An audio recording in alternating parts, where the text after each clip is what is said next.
Welcome to the Real Rescue Podcast, powered by Vertical Helicast. Thank you guys so much for joining me. I'd like to give a shout out to the sponsor for this episode of the Real Rescue, and that's Breeze Eastern, where nothing is impossible. They design and manufacture the rescue hoist, winches, cargo hooks, and weapons handling systems military and civilian operators need to make the impossible missions possible. Visit them today at breeze-eastern.com. Coming up next in this part one, I am joined by a fellow rescue swimmer classmate of mine.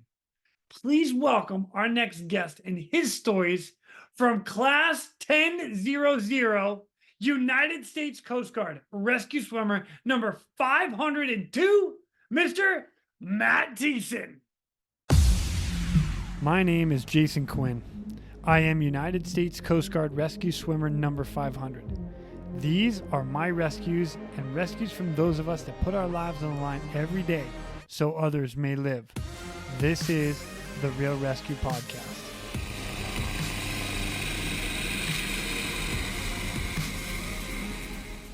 Ladies and gentlemen, welcome back to the Real Rescue.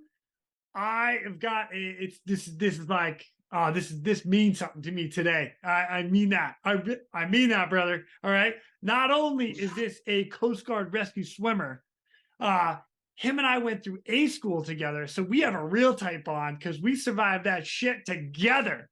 Ladies and gentlemen, United States Coast Guard rescue swimmer number 502, Mr. Matt Theissen.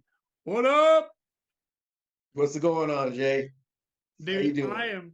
I am phenomenal. I am so pumped that you're here right now, dude. It's like, you're my first fellow classmate to come join me on this, right? Is that I've been doing this for 2 years, and not one of the other guys come on. What the hell? Well, here I am, dude. I love it, man. I thank you so much. It is good to see you. You and I had an opportunity to sit down and last dessert up in North Carolina. Up in the hills. Yep, up in Asheville. Yep. It was so good to catch up with you. And it's kind of funny. I was thinking about it. You and I, we crossed paths throughout our time, as swimmers, but we were never actually stationed together. So we were in EMT school, EMT research. Yep. We would just pass bys, drop in to get dinner somewhere. Yep. Freaking awesome. That's the way it rolls. But school is where we met and had our moment together. Yeah. Many moments. Oh, right. For sure. Oh, yeah. We're gonna get into some of that too, because it was awesome. But before we go there, dude, give us a rundown. What brought you into the Coast Guard and what brought you to rescue swimmer? Honestly, the reason I joined the Coast Guard was because I wanted to surf. Okay. My dad was in the Army. And when I was about 9 years old, we got stationed in San Francisco, and we lived there for about 6 years and fell in love with the Pacific Ocean. And then he got stationed in Colorado, moved to Colorado, and I got really ocean homesick. I guess you could say not homesick, but wanted to get back to the ocean. I love the mountains.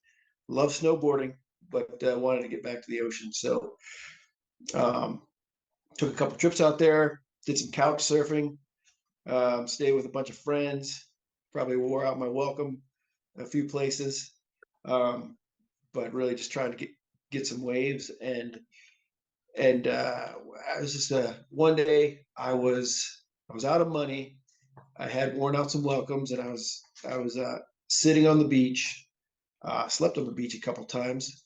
I was sitting on the beach and I saw a helicopter fly down the beach.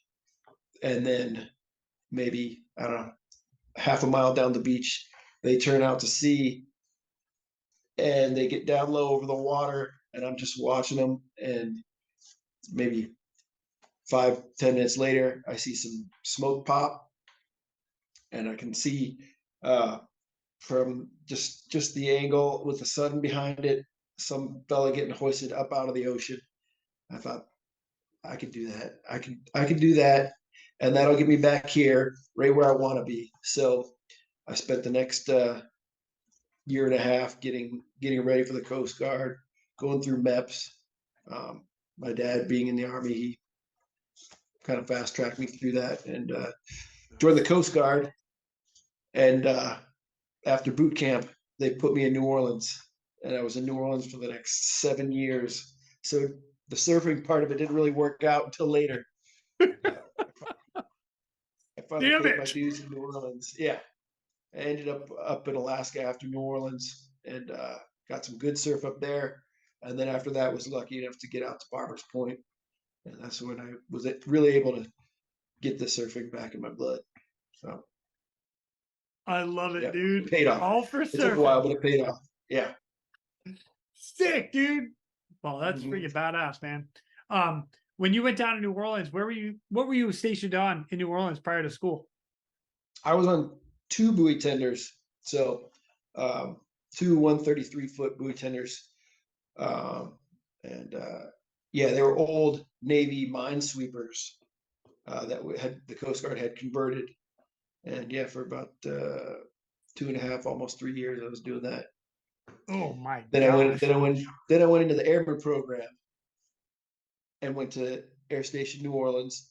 And then I went to A school, and then I got stationed back in New Orleans. I'm you know what? I remember that being in school and you're like, son of a bitch, really? Like I'm trying to get Yeah. out of there. Mhm. Mhm. Yeah, damn. So we meet in A school. A school shows up. Now, for those that don't know, rescue service school is like there's a small group of guys. And at the time, we were the biggest class ever to show up into school. And there Yeah. were 8 of us. Like, Yeah, I think before us, they were only doing classes of 6, correct. and they Yeah. they had changed it up over the last couple of years. But prior to us, yeah, it was a class of 6. And Yeah. they decided to go for 8 Right. with our And class. Yeah. part of the reason they were trying to go to 8 is they figured, okay, they have an attrition rate of X. It was like 60% at the time dropout rate. So only 40% of anybody that went through was going to continue to make it. And so they were like, all right, so if we send 8 guys, we know that 60% is going to drop out. This is how many we're going to have by the end of the class. Yeah, it'll be good numbers to bring into the fleet.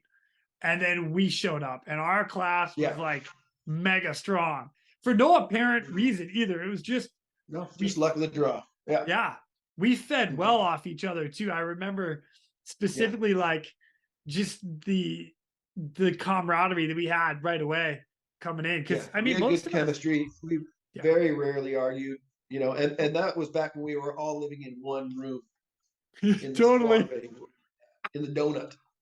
That's right. So It is we a had racks, and yeah. we would yell at each other like a bunch of brothers would yell at each other. Somebody would.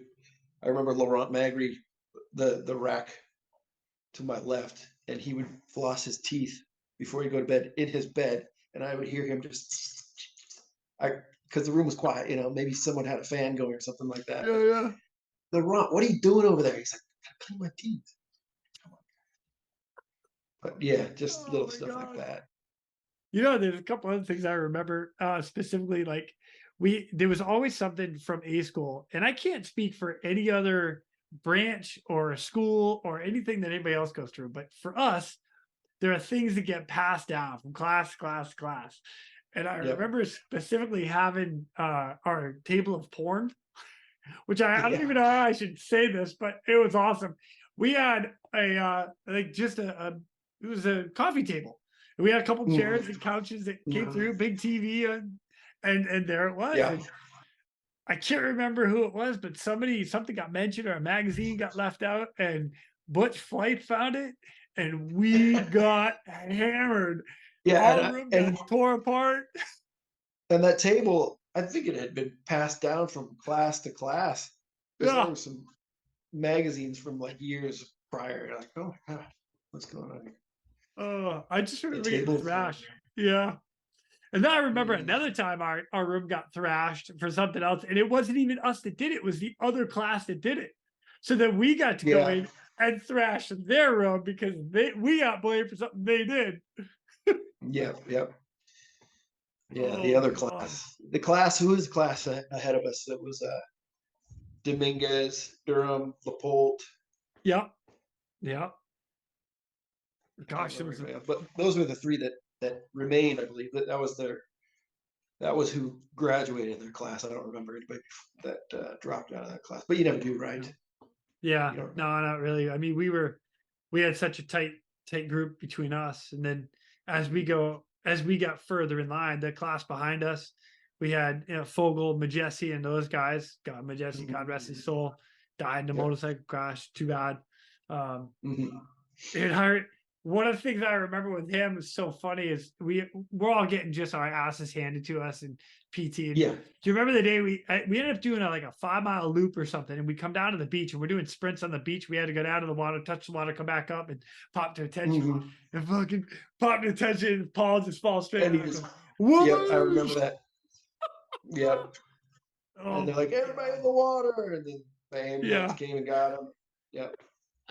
Hmm. You had the Oh, ambulance called on you too. I At certainly the did. pool. That's right. It was there was the buddy toad test out, right? I think I think it was yes. But it wasn't until we were doing sprints after that. So yeah. yeah. So what had happened was we had, we You had were right come next to back. me. I saw your eyes rolling in the back of your head and everything, just like Paul going hitting the dirt. It But was you miserable. instead of falling backwards, you just slowly went down into So what I remember specifically about that day is so again getting our butts just handed to us, and whatever we had done, it was kind of towards the end of the workout. And yeah, I could say workout now because that's all it was. It was just an intense workout with people yeah, yelling at you, right? yeah. So we're in the And this pool, was and before they had physical curriculum for the students. It was just the instructors kind of spitballing the program. yeah, yeah. I'm What sure do they had they? some kind of benchmarks, but that day it was one of those days where they're just trying to throw it all at you. I think it Yeah, was a Friday, probably a Friday beatdown. I think so. Yeah, and it was the week after we got back from like holiday routine because we were there over Christmas and New Year's, and they ended up giving Yep. like a week off for school. Like they were Yep. like, "Oh yeah, just don't show up, come in, clean the garbage, and go home." And we were like, Yeah. "Oh, okay, this is And awesome." they We said, have, make sure you keep up on your PT. They they told us that. totally did. Make sure you keep it going. And Yeah, then well they they wanted to see, did you keep it up? yeah, and we got freaking hammered. So here's what I remember. I remember being in the pool, and at the time there were seven of us. So we had Mm. one of our classmates didn't pass first phase, so it ended up being the seven. And J. man, Crew. Yeah. yeah, that's right. And who ended up going later and passing like 4 or 5 classes after us. Kind of Mhm. impressive because the dude went Yeah. through like 3 times. So technically we passed all 8 from not from our class, That but everybody that's in our true. class passed. Yep. Wow, dang, that's true. Solid class. Wow. Yep. Holy shit! I didn't even think of that. That's pretty. That is pretty good. Yeah. We Yeah, had one dropout, but that dropout ended up graduating. So freaking legit. Good for crew. yeah. Yeah. Yeah. But Good anyway, for so us. here we yeah right. So here we are, 7 of us in the pool, and they're telling us to sprint down, and I think it was just a sprint down, sprint back. And I remember doing like 4. It might have been underwater down, sprint back, whatever it was. And all of a sudden I hear the instructor say, like, all right, first person back gets to get out of the pool. I'm like, oh It yeah, was Farmer. okay. Farmer. Yeah, I gotta go, man. I gotta go. And for whatever reason that day, I am last on everything. I just get my ass kicked. And that's the end of it. You guys were all one at a time getting out of the pool. Hey, Thiessen, get out of the pool. Puya, get out Oh, of the pool. I think Farmer said something to you. I think he was just joking around. I think you made it in time, but he's like, nope, Quinn, you didn't make it this time, but he was just messing with you. And I turned to look at you, and you said something inaudibly, just blah, blah, blah, blah, blah, and then there you went into the water. And they're like, grab him, everybody out. And we're all in the locker room. We're like, what the heck just happened? No. Yeah. But Yeah. but you're all right. Yeah, you're all Yeah. right. Everything's fine. It was fine. We made it. You know what? If you're not gonna have a couple bumps in the road on the way, you're whatever. Right. Sure. Yeah, yeah, yeah. Nice. Oh, dude, we had a good time, man. I really enjoyed you being a classmate of mine for sure. It's highly motivating. Yeah. So, Yeah. but all right, we get through school, and now you go back to New Orleans, even though you didn't want to go to New Orleans. You go back to Right. New Orleans, get qualified. What was your very first, and I'm going to say duty day, because I know it wasn't just one rescue that day. Right. No, it wasn't. So they they fast tracked us through the syllabus there because they were so short and they were so busy there in New Orleans. We were averaging over a case a day. I think we had like 380 annually, pretty regularly. So, and it stayed like that uh, the whole time I was there for the 4 years I was there. I come on duty, and probably about an hour after I'm on duty, I get launched out for someone with a back injury. And I remember flying out and just thinking, wow, this is like, I'm the one that they're letting do this. Like, I can't believe they trust me to do this, you know? It was just an eye-opening experience. And it, you know, it really didn't hit me until that flight out. And then we come into a hover over this big tanker ship, and the guy had fallen over a fire main pipe that was on deck there, and his back was messed up. And you know, you just kind of learn as you go in some situations because they can't cover everything in school.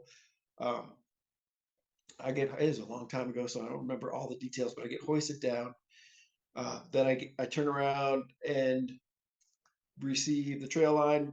I get the litter down, and one of the things I learned pretty quickly um, after this case is you don't need to leave your helmet on the entire time. It was so hot, and I'm over this guy, and I'm trying to talk to people, but I had my helmet on still. The helicopter had flown off to let me do my thing, so I didn't need my helmet on for hearing protection or anything at the time. But I kept my helmet on, and I was just sweating. My face was just dripping all over this guy. I felt so bad afterwards. Um, but yeah, that's one of those small little things they don't talk about in school that you're going to learn, right? Hoist this guy up, um, and you know, his broken back, but I'm a new EMT. I want to go through all the paces. So I broke out all the stuff, and you know, getting good BPs and O2 and everything. Totally ripped up the EMT kit. So drop this guy off, come back to the air station, pull the EMT kit out, bring it into the shop to restock it, and the alarm goes off again. So I'm like, oh my gosh, wait, like what's going on here? So I go and grab another EMT kit out of the ready locker. This one was some guy coughing up blood, suspected tuberculosis or something like that. Oh gosh. So face mask, stuff like that. But another case where I had to blow up the EMT kit. So I come back after that one, pretty uneventful, aside from just picking them up, dropping off at the hospital. So now I have two EMT kits sitting on the countertop in the shop, and I'm rebuilding them, almost done rebuilding them, and the alarm goes off again. So now I'm back into the ready locker because these two EMT kits weren't refurbished yet. Grabbing another EMT kit, and I'm thinking if it continues like this, if I'm getting SAR like this all the time, I'm not going to be able to sustain this. You know, this is just like I'm three SAR cases in the first 6 hours of ever standing duty in my life. And I'm like, I'm going to burn out. I'm not going to be able to keep this up. But the third one was turned out to be just the overdue vessel, and we did some searching and bagged out on that one. So the EMT kit wasn't needed, but still, it was three EMT kits on my first duty day. Oh my Pretty god, solid first dude. duty day. Wow, man. Dude, that's awesome. Well done. Yeah, Again, yeah. yeah. And then my next couple of duty days after that were pretty quiet. So I was like, yeah, it was some anomaly, but you know, it was a baptism into SAR. right there. Freaking badass, dude. That's Yeah. awesome. That was When New you Orleans, say, though. yeah, you know what? Everybody I talked to from down in New Orleans says it was busy all the time. Yeah, I mean, we were the ambulance service for all of the oil rigs and all the boats out there. This was before PHI was big out there. It was before that big oil rig fire. Yep. I forget the name, but you know what I'm talking about. Yep. After that, I think they made some new laws where the oil rigs and any large entity out in the Gulf had to have their own kind of rescue platform, and their shuttles that they were using turned into I think Priority One was used with PHI out there, and they were hired Era on. helicopters, actually. Yep. Okay. Yeah. Yeah. So they once that took off, they filled the gap. But before that, it was us going everywhere, doing all the SAR out there, every medevac, every overdue, all fishermen, cruise ships, people getting drunk and partying, down in Pensacola or whatever, or just out fishing. So we had it all. We saw it all. Hunters. It's Wild West out there. Wow. Wow. You mentioned cruise ships. It's one of my favorite. I love going to cruise ships. It's just, it's like, Yeah. I can't, the best way to describe it is when you roll up on side next to a cruise ship and then just flash photography. Boom, boom, boom, boom. It looks like Super Bowl It's when fun. kickoff happens. It's like you're doing SAR in an arena. Yeah, totally. And but just a bunch of spectators. Everybody's out on the balconies taking pictures. Yeah, and they're like, "Wow, Those this are is fun. amazing." And then you're like hanging out in and the then helicopter, you're like, and then you get hoisted down, and they usually have like a huge fire crew and everything out on deck in their potato suits. "Yep." Yeah. I freaking love it. We had a couple that's guys. Miles Beardsley, he got left unseen on a cruise ship. A couple of guys where they ended up spending the night or riding the cruise ship back because they had to leave him behind. Probably because they had to send up a nurse, or usually the cruise ships have doctors or nurses with them, and we're not allowed to drop our level of medical care. So if there's a nurse that's taking care of them, or a doctor, we'll usually opt to send them up. And 65s aren't very big, and fuel load, right? So swimmer can very often get left behind, and that happened a couple of times. And the one that comes to mind is Miles Beardsley. I think he ended up being the same size as the captain of the boat, and he got a tuxedo to go to dinner, stuff like that. Oh my God, what? That's the story anyway. I was there, but Yeah. You know what? That didn't happen to me. I just show up. Hey, patient, let's go. Awesome. All right, Matt. Well, I'm going to bring you to a specific case because you earned an award while you were down in New Orleans, and I'm going to read it, and then I'm psyched to hear the backstory. So we're going to get this started. All right. Okay. So here it is. Citation to accompany the award of the Coast Guard Achievement Medal to Matthew J. Theissen, Aviation Survival Technician, 3rd Class, United States Coast Guard. Petty Officer Theissen is cited for superior performance of duty on the afternoon of 16 June 2002, while assigned as a second rescue swimmer on 6522 during the demanding rescue of 12 survivors injured when the pleasure boat Slick Liquor suffered a high-speed collision with an oil platform and sank 7 miles south of Grand Isle, Louisiana. Initially called upon to assist the duty rescue swimmer, Petty Officer Theissen's role changed considerably as the crew arrived on scene to find significant injuries to most of the 12 people in the water, including an individual with a broken back, another with a broken femur, a woman with a broken ankle, chest pains, and difficulty breathing, and another with a broken cheek, in addition to several other minor injuries. After assessing the 500-yard radius scene, it was determined that one rescue swimmer could handle the patient with a back injury, freeing Petty Officer Theissen to stabilize the broken femur of another survivor.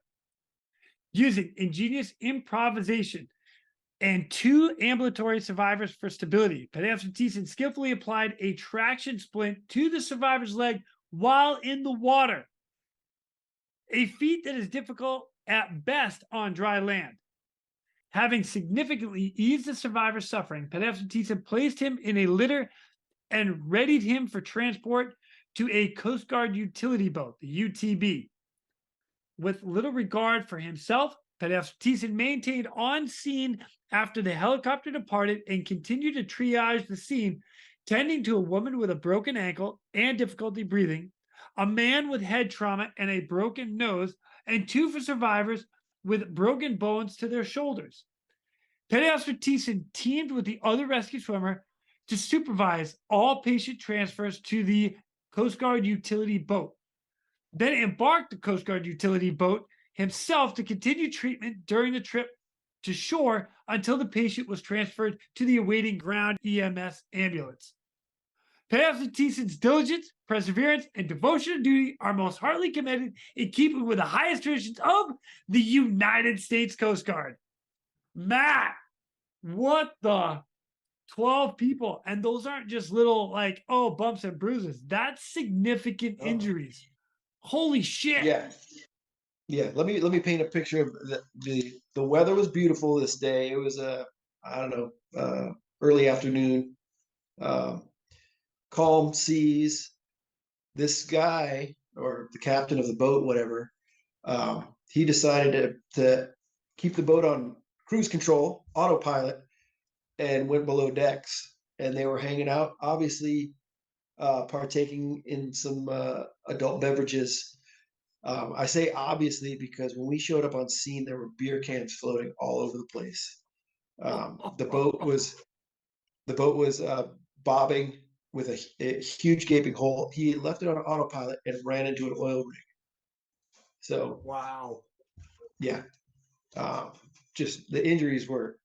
It was a mess out there. Beer cans in the water, and fuel and oil in the water. People scattered everywhere. But the weather was cooperating, so there was one thing in our favor. We showed up on scene. It was myself and Maximo Mita, Okay. good friend of mine. He was on duty. I hopped in the plane because it was a mass casualty situation. First person we come up to, he goes down and then signals for the litter. Turns out they had a broken back. So Max gets the litter. Well, he's putting the litter. They move over. Probably about 300 yards away, and put me down.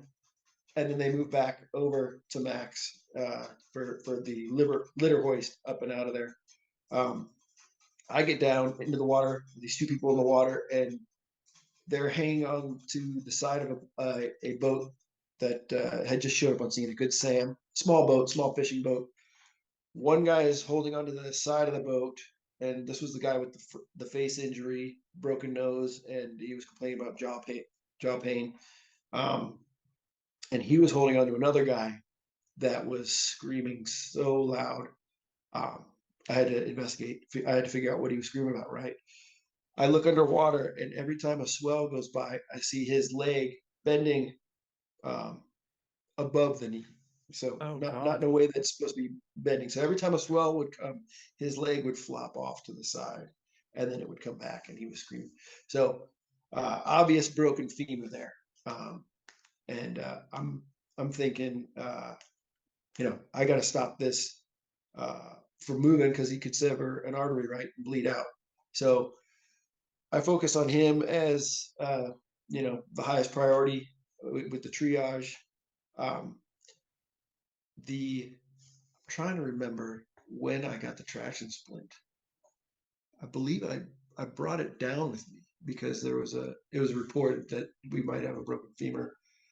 Back that up a little bit. I actually came down with the Kendrick traction splint. Wow. It was already reported that there was a broken femur, so I brought that down with me. This was 22 years ago, so I'm going through my head right now. Just a couple days ago. What are you talking about? yeah, a couple days ago, 22 years ago. Jeez. So his legs moving. I don't have a litter to put him in anyway. And these people are in the boat looking down at me like, what are you going to do? And I'm like, well, I've got the splint. I can't, I'm thinking, how can I get him up on the boat to put this traction splint on? And then I kind of realize I'm not getting him out of the water without putting the splint on, because it could, he's in so much pain, and possibility of severing an artery. I'm like, I'm putting this traction splint on this guy in the water. It's like, and once that clicked, I got to work. So Holy I don't know if shit. I know you've seen these the Kendrick traction splints. They're about a little package about that big. Yeah, Um, tiny. No bigger and they're than like a little football or rugby ball. It's tiny. It's not a little yeah, package. yeah, Yeah. yeah, and they're basically like tent shot poles that pop out. You click them together, and you start off with those by putting the I guess you call it a crotch strap, or it goes in the groin right there. So I open this thing up. I know I need to get that groin strap on, and I'm basically doing not spinal highways, but I'm going underwater, and I'm working with this thing underwater. I get the groin strap clicked, and then build the shot poles off from there, get it down to his ankle, and the Velcro part that goes around the legs was already attached to it. So I get those on, and as I'm working down towards the ankle, I'm like, okay, there's a strap, there's a strap that goes around the ankle that I need, and I remember it looks like a little cushion kind of thing that goes around the ankle. Yeah. And I had set it just up to the side of me, thinking that it would float there. And just when I realized that I need that piece, I look out of the corner of my eye, and it's sinking, and it's already about 7 feet below me. So I'm like, shit. I was like, if I don't get that piece, then this whole traction splint doesn't work, right? So I come up and I say to the guy that's holding onto him, give me a second. And I take a deep breath and I go down. By the time I turn around, it's probably, I don't know, 12 foot, 15 feet deep, and it's speeding up. It's starting to go down fast. So I'm chasing after this, and I know I go pretty deep because the water temperature changed pretty drastically. I get down into cold water. When I finally get to it, I turn around and I look up, and I can't see anything. It's so deep, and it's not the cleanest water out there in the Gulf of Mexico. So I come up and I pop up probably 30, 40 feet away from where the boat was. And everybody's like, what the heck is this guy doing? Like he just decided to go for a swim or something. He's working on this guy, and he just decides to do an underwater off somewhere. So yeah, lesson learned is that piece does not float. Bring that ankle piece back over, and finish up with the traction splint. And yeah, about that time, I see Coast Guard RHI, rigid hull inflatable, coming towards us, maybe half a mile off, quarter mile off. They show up with a stoked litter, but it's not one that we inspect, so it's not in the ACMS system. So I'm like, we're not gonna be able to hoist with this, but at least we can use it to put this guy in, to get him up into the boat. So they come over, they lower the litter to me. I start scooping this guy into the litter, and it's probably been about 15 minutes since I got started, maybe 20 minutes since the helo left with the litter. And I thought that the helo left with the person with broken back and the litter and Max. I assumed that Max flew away with them. I'm getting ready to lift this guy up onto the boat, and Max comes swimming out of nowhere.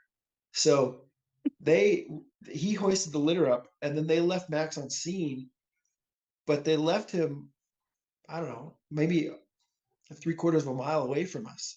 So Oh this whole my time he's been God. swimming, and he comes swimming out of nowhere, and he's like, "Hey, you need some help?" I'm like, "What the heck? What are you doing here?" Because I knew the helo hadn't dropped him off. So he's like, "Yeah, I've been swimming." He swam, I don't know, almost a mile to meet up with us just Oh in my time too. God. Because if I would have gotten him up on the boat, we could have bolted and gotten out of there. We didn't know he was on scene. Nobody there aside from Max while he was swimming, because the rigid hull was focused on what we were doing there. So Max shows up. He climbs on the boat. Finally, get a little more help getting this guy onto the boat. And then we start taking a look at the other patients. We had a guy having heart problems, a couple broken shoulders, broken nose. A lady was having trouble breathing. So now we're doing all this stuff, and we had to get them all onto the Coast Guard boat. So we transferred them over, and then we head in. I think a guy from the fire department in the local town rowed out with the Coast Guard boat because they didn't have an EMT. It was a small boat station that didn't have a independent EMT there. He helped us a little bit with the triage, and radioed to the helo. They showed up, but they couldn't hoist with that litter again because it wasn't being inspected by us. So we can't trust something that the cables, right? So we cruise in, and there's ambulances waiting at the pier anyway. So we cruise back, and I don't know, from beginning to end, the case probably took about 2.5 hours. Oh, wow. Transit. It was a good transit, but everybody was stable. So we opted for just taking everybody to the pier rather than trying to complicate things and maybe slow down the transfer of the other patients by doing a hoist. Because if we were to do a hoist, then the boat would have to divert, and it would take time. And we weren't going to hoist everybody because we had 12 people, right? So we just opted to just head beeline straight for the pier, and I think that was the best decision. Yeah. But yeah, that was a good one. That was the first case that I had in New Orleans that I deployed to the water. So wow. Yeah. Dude, that's insane. And traction splints don't float. Oh So my God. Remember that next time you try to put one on in the water. In the water, yeah, noted. All right. Duly noted. All the way around. Holy shit, man. Dude, that is sick. Well done. Well done to That was you a and the good case. entire crew. Now, did you Yeah. go out on a second helicopter or just as a second swimmer? Second swimmer on one helicopter. Got it. Okay. Yep. Cool. Wow. Mhm. Damn, man. Dude, that's awesome. Like, well done. Well done. That was a fun one. That was a fun one. I like talking about cases where there's other swimmers because we don't get to do too many of those, but they definitely stick in your mind because you shared these moments with a brother, you know. Yeah, So totally. It's always just us, one dude going out. So very rarely Yeah. do you have a second swimmer that you're very on. rare. Yeah. Yeah. So Mhm. my gosh. Holy shit, man. 12 people and they are busted up. My gosh. Oh yeah. Out of curiosity, when you got to the boat ramp and stuff, like everybody, you give them to the local EMS. EMS takes them to the hospital, and then you're like, Yeah. okay, we're done. How did you guys They- get home? They came and picked us up. The helo came, flew down because it was I think it was Grand Isle that they picked us up at. So the ambulance took off. We stayed in the parking lot there by the pier and just waited for them to come back. I think the Coast Guard RHI had gotten some radio from their op center saying that they're going to come and get us. So Oh, nice. Oh, that's cool. At least they didn't Yeah. leave you to like take a bus home or something. Yeah. no, because that does happen too, doesn't it? It Sometimes. totally does. Hey, it's up to you to get back. Okay, thanks. Yeah, good luck. We're gonna send a duty driver. He'll be there in 4 hours. What? That happens also. Yeah, that happens too. Oh gosh. Adventures Yeah. of being a swimmer. Mhm. Dude, well done. Yeah, to you and find your a crew, man. hotel. Like, I don't have my wallet on me or anything. Yeah, yeah. You'll figure it out. Oh, build a tent. What do you mean build a tent? Yeah. We're gonna divert real quick to thank our sponsors. Breeze Eastern. For over 80 years, Breeze Eastern has designed and manufactured battle-proven aerial rescue hoists, winches, and cargo hooks.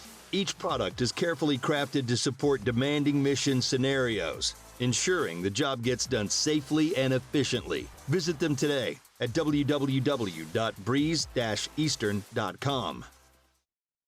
Oh my God, dude, that's funny. All right, that was kind of a big one for you out of New Orleans. Now, before I go up to Kodiak, because that was your next unit, are Yep. there any other that stand out to you in New Orleans? I mean, there were so many cases. The majority of cases in New Orleans that stood out are the medevacs. Pretty gnarly stuff too.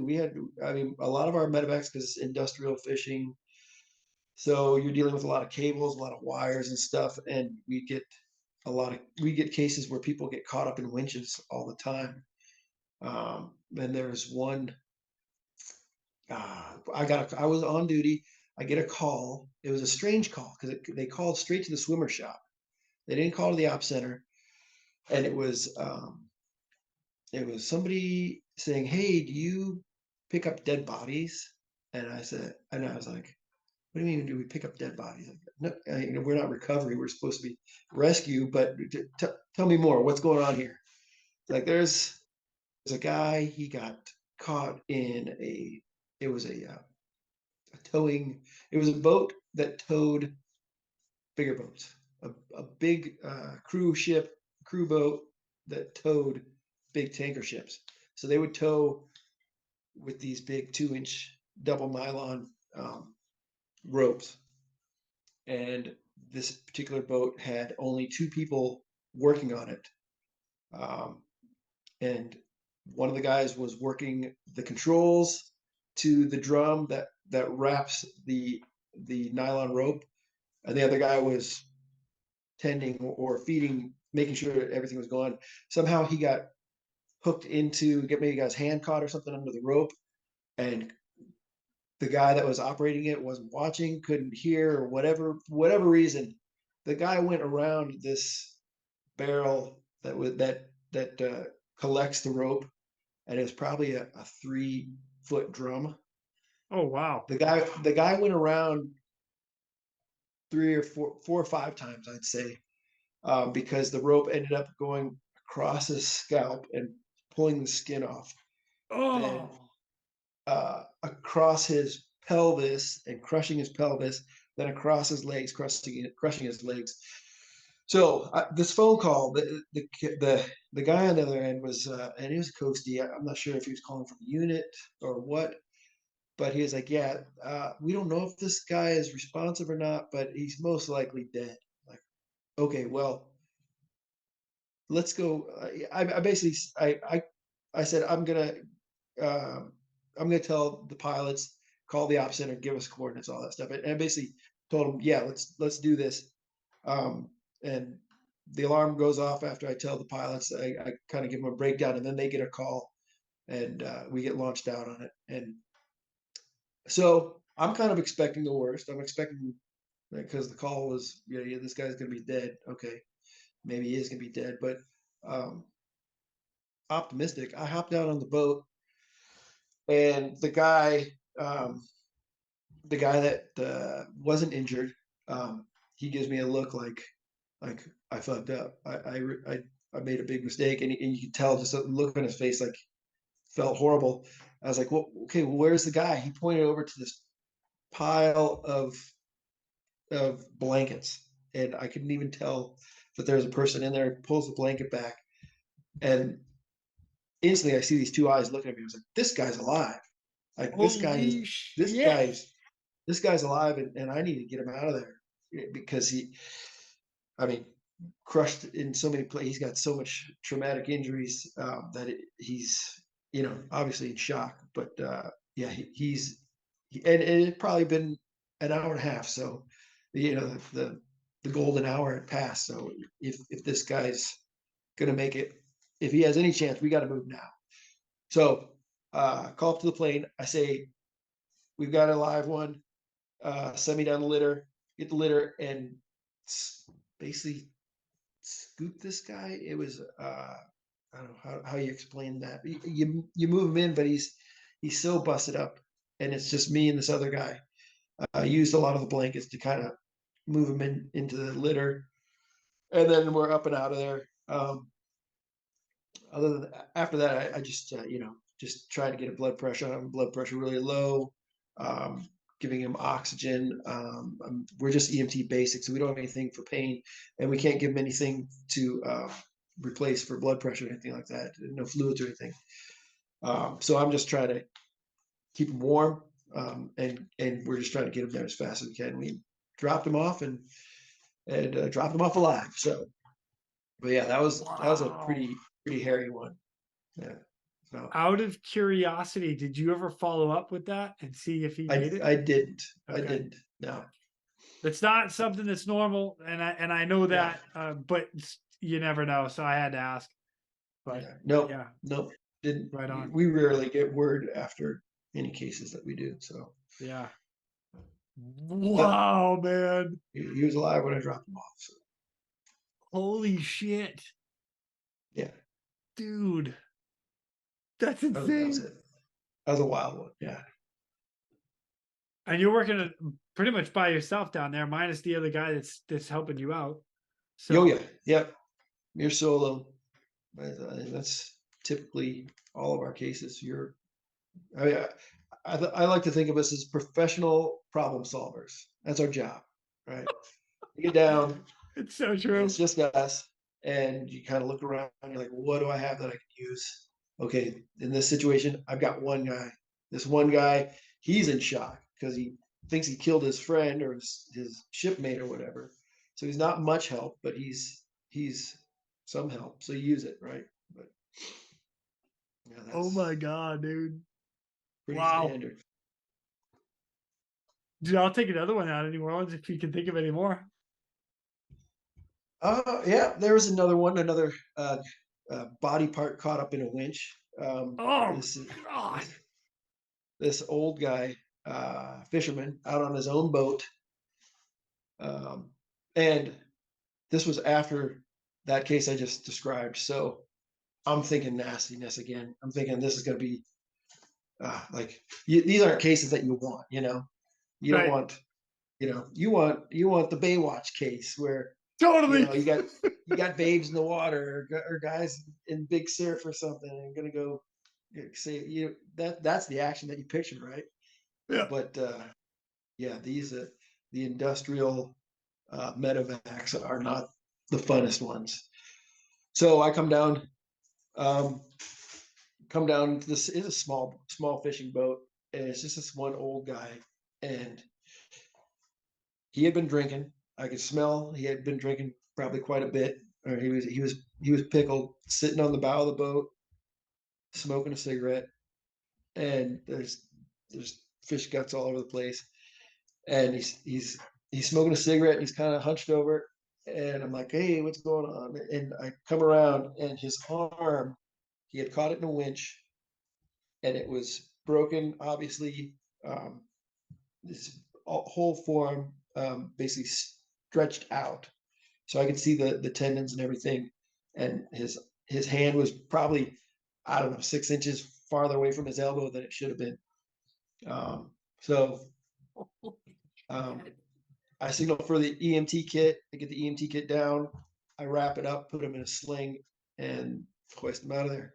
But yeah, that's just another gnarly case with a winch, getting caught up in winches, and it's dangerous out there fishing. Wow, man. Holy shit, dude. Mhm. Question. Out of Yes. all the places you went to and the vessels you got hoisted into, like I mean I've been to some gnarly and tight areas and stuff like that. Describe some of the boats that you went into. I mean, wide open decks or like you're threading a needle or both. All of the above, but I think the hardest ones to get lowered down to were the like the shrimp boats with all that rigging. Yep. You've got the pilot house, and then you've got usually the big deck lights that are up above, and then the arms out with the nets carrying everything, all the gear, and those have cables coming down from the top, the apex of the superstructure, out to the ends of the arms, so they can bring them up and lower them. So those are, I think, the hairiest cases, the hairiest boats to get lowered down to. So I've I had one situation where it was moving too much. The boat was moving too much, and it was just too hairy. And I can't remember the number of deckhands or anything, but they couldn't bring their gear in, so I had to go down, and they lowered me in the water. I swam in from the side. It was dead in the water, and as the boat rocked, I waited for it to go down because I was doing kind of a teeter-totter thing. Yeah. And I waited for it to go down, and I swam over the nets, but I wasn't fast enough, and it came up and picked me up, and I was caught in the net. Oh So my I'm kind of God, dude. taking a ride up in the net, and then it goes back down again, but my fin was caught in the net. So it took me underwater, and it took about 3 or 4 rocks, and it was plunging me underwater to get my fin released. So I was basically getting waterboarded by this short boat. Finally got my fin disconnected and swam to the side of the boat and climbed up the bulkhead. But yeah, that wasn't a fun one. What the? Oh my God, It man. dumped. Yeah. Holy shit. And the one thing I remember about New Orleans, um, I feel like I got all of the bad stuff out of the way. I mean, I was stung, I was bit, I was crushed, I was burnt, I was frozen. I got frozen up in Alaska, but everything happened to me. I got shocked. I think you had Brett Fogel on. Yep. You had Brett Fogel on one of your podcasts earlier, and he's swimmer number 503. Actually, I'm 502, 503. I was the last of our class, and he was the first of his class. So good friend of Yeah. mine. But we were doing a video, a training video. This was before we were using fast rope, and it's just the front end of doing vertical insertion with AUF type MSRT fellas. So And real quick, define that, because I'm not even sure. I know the MST, but what was the ARF? What is that? Authorized use of force. So Oh, nice. Okay. So it was post 9/11 when we decided to ramp up our law enforcement and go kind of tactical ways. And the swimmers, we didn't do that, but aviation did.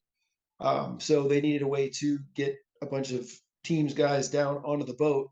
And you don't really, I mean, we had never fast roped before out of the 65. 60, yes, not the 65. So we were just going over a couple ways to do how to get guys down faster. We decided to try a double insertion or double direct delivery. So it was basically 2 guys in the Triton harness, or the Trisar back then, hanging side saddle each other. So one person's hooked. I think we were both hooked on the hook straight. So our butts were still at the same level, but we were kind of twisted. So Okay. my legs are going one way, and the other guy's legs are going the other way.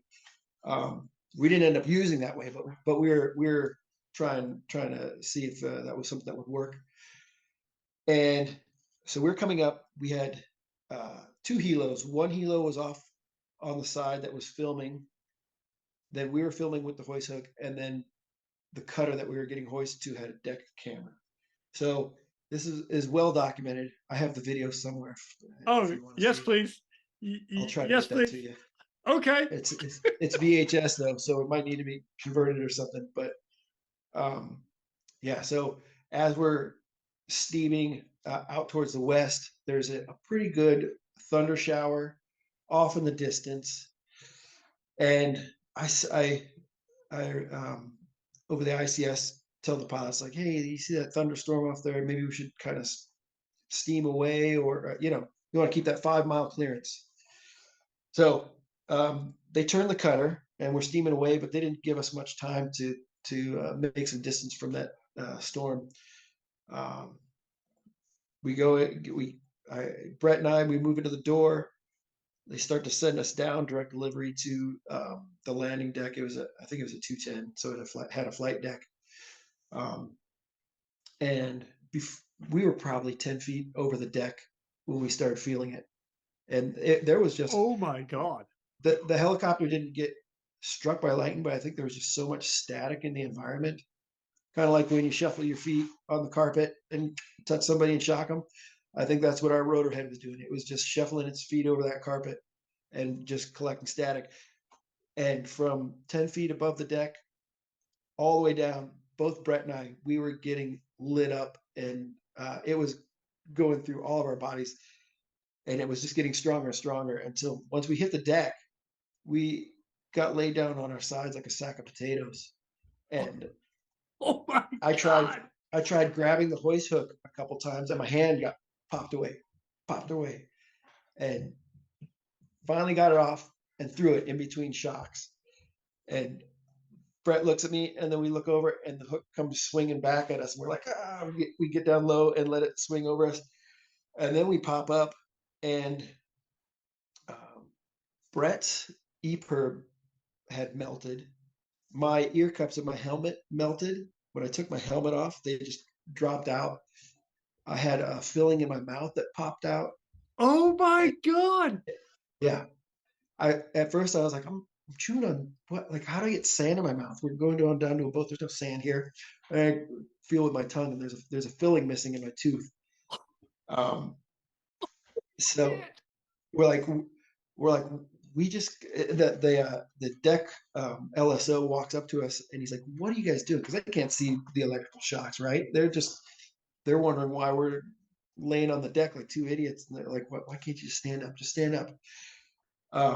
We're like, we just got the crap shocked out of us. I had a Pelican case. I don't remember what was in the Pelican case, but it was kind of on my hip, and I disconnected that, and we're kind of like, Brett and I are checking each other out for like entry, exit, burn marks and stuff like that, because it was that intense.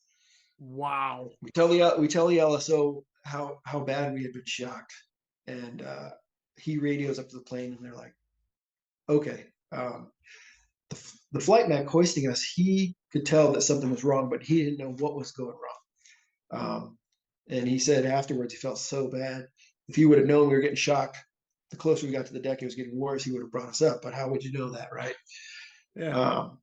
So we tell the pilots, we abort the training, obviously, and they're like, okay, we're going to send down the hook and bring you two back up. And Brett and I are like, we didn't like that idea, but we're like, okay, as long as the hook grounds out, we should be okay. So Brett and I are both standing there, and the hook comes down, and usually as the hook comes down, somebody will grab it, and the hook comes down, and neither one of us grab it. We just let it lay on the deck. And we're like, you get it, you grab it. I don't remember which one of us did, but one of us went over and tapped it to make sure it wasn't live, and then we hooked up real quick and got out of there. And then they took us and dropped us off the ER. And we had elevated liver enzymes, I guess, something like that, from all the muscle activity from getting shocked. And that was. Holy shit, dude! We didn't try to do any more training videos like that after that. So. Yeah. Oh my God. So yeah, that's how I got shocked in New Orleans. Dude, that's gnarly. Wow. So I know you and I mentioned a little bit like before we hit start, but static discharge cable. I hate it, but it sometimes it works and sometimes it doesn't.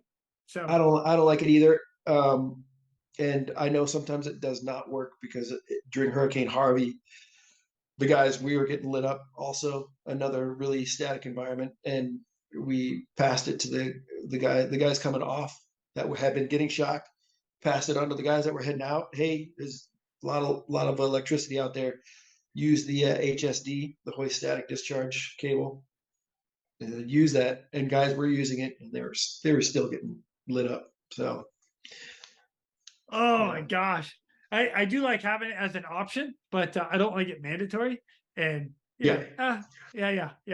Oh, swimmer discretion. If you like it, if you want your safety blanket, take it along with you. Yeah. That's insane. That's awesome, dude. That's so funny. All right. Well, thanks for bringing us through New Orleans, man. That's insane. I'm blown away at how much sorry you guys get, or New Orleans gets in particular.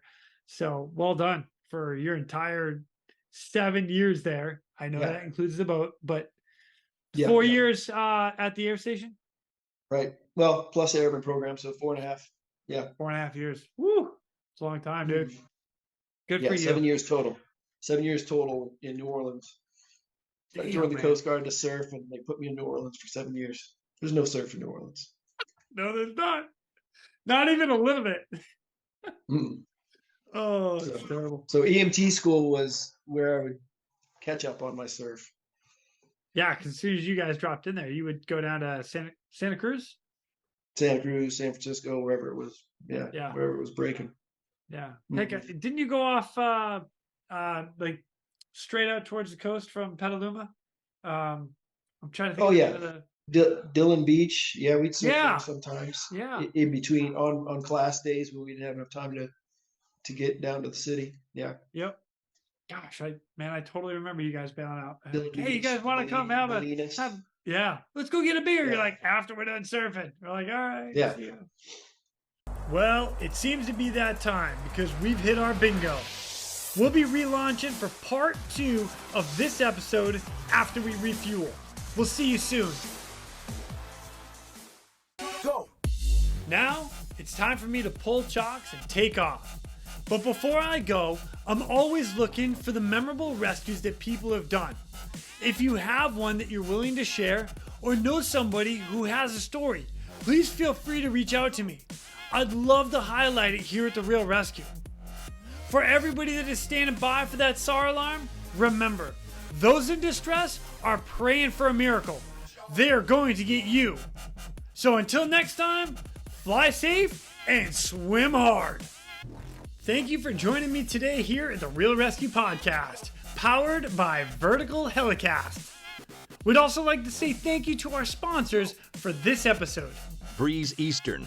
For over 80 years, Breeze Eastern has designed and manufactured battle-proven aerial rescue hoists, winches, and cargo hooks.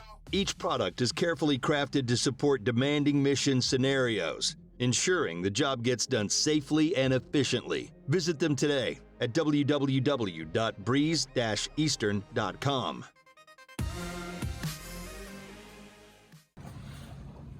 Rotor, today is a day for swim training. It's a beautiful day. We're just gonna drop in. We're gonna do some laps. Ready? Let's go for lap 1. There you go. Good job. Good job. Keep it up. Keep it up. Almost. Get there. Yes. Nicely done. And I want nothing to do with it again. I'm done with you. Go back home.